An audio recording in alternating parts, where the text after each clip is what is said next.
was identified as mentally retarded, put back from the 5th grade into the 4th grade, and stayed in that category until I got out of high school. I don't have any college training, but I met a high school teacher who one day changed my life. I was waiting on another student, and when he came in, he said to me, "Young man, go to the board and write what I'm about to tell you." And I said, I can't do that, sir. He said, "Why not?" I said, "I'm not one of your students." He said, "It doesn't matter. Follow my directions now."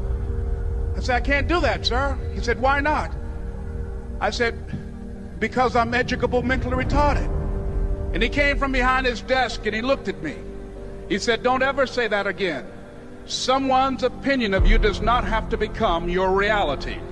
And as he talked, my heart began to beat fast. Tears began to run down my eyes, and I was in the back just listening to him, because the speech he was giving, that speech was for me. And he said, "Les Brown," he said, "if you want to do anything worthwhile in life, you've got to be hungry."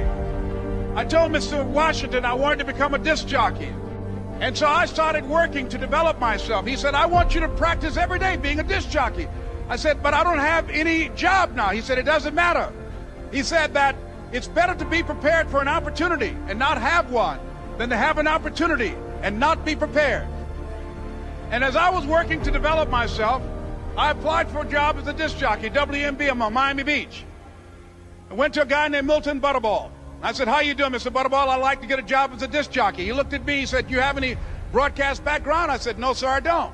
"You have any journalism background?" I said, "No, sir, I don't." He said, "We don't have any jobs available." I said, "Yes, sir." I went back to Mr. Washington and I told him. He said, "Don't take it personally." He said, "Most people are so negative, they will have to say no 7 times before they say yes." He said, "Go back again." So I went back again. I said, "How you doing, Mr. Butterball? My name is Les Brown." He said, "I know what your name is. What do you want?" I said, "I'd like to know whether or not you have any jobs as a disc jockey, sir." He said, "Didn't I just tell you yesterday we didn't have any jobs?" I said, "Yes, sir, but I know whether or not somebody got laid off or somebody was fired, sir." He said, "No one was laid off or fired. Now get on out of here." I came back the next day like I was seeing him for the first time. I said, "Hello, Mr. Butterball, how are you?" He looked at me with rage. He said, "Go get me some coffee." I said, "Yes, sir." And I went to get him some coffee. After a while, I would get their lunch and dinner, and I would go in the control rooms and take the disc jockeys their food, and I would not leave until they would ask me to leave. One Saturday afternoon, while I was at the radio station, a guy named Rock was drinking while he was on the air. I was the only one there, looking at him through the control room windows, walking back and forth, young, ready, and hungry. Pretty soon the phone rang, and it was the general manager. And I answered the phone. I said, "Hello?" He said, "Les, this is Mr. Klein." I said, "I know." He said, "Rock can't finish his program." I said, "I know."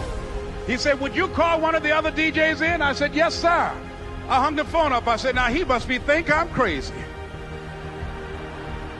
I called my mom and my girlfriend, Cassandra. I said, "Y'all turn up the radio and come out on the front porch. I'm about to come on the air."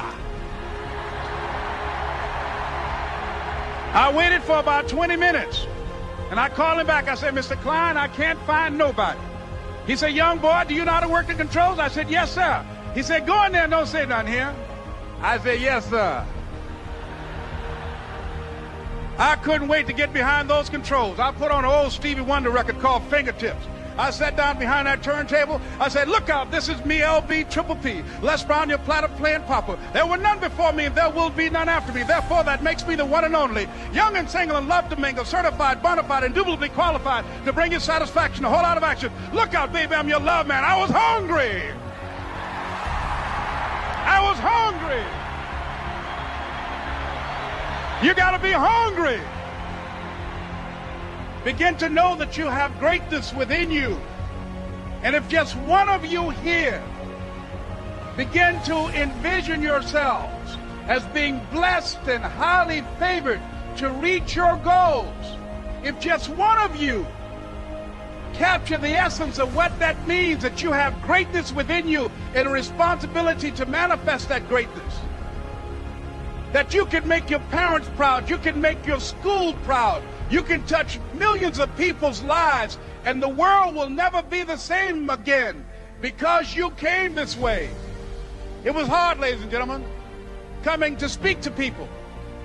And I was facing financial difficulties in my own life.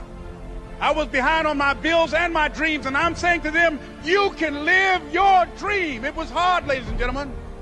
It was very difficult to pick myself up each day believing that I could do it. There were times that I doubted myself. I used to ask myself, can I do this? And something said within me, you're the one.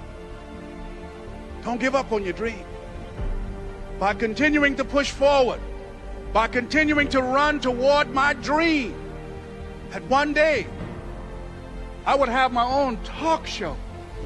It's a long shot, ladies and gentlemen, from Liberty City, an abandoned building on a floor, never knowing my mother or father. It's a long shot.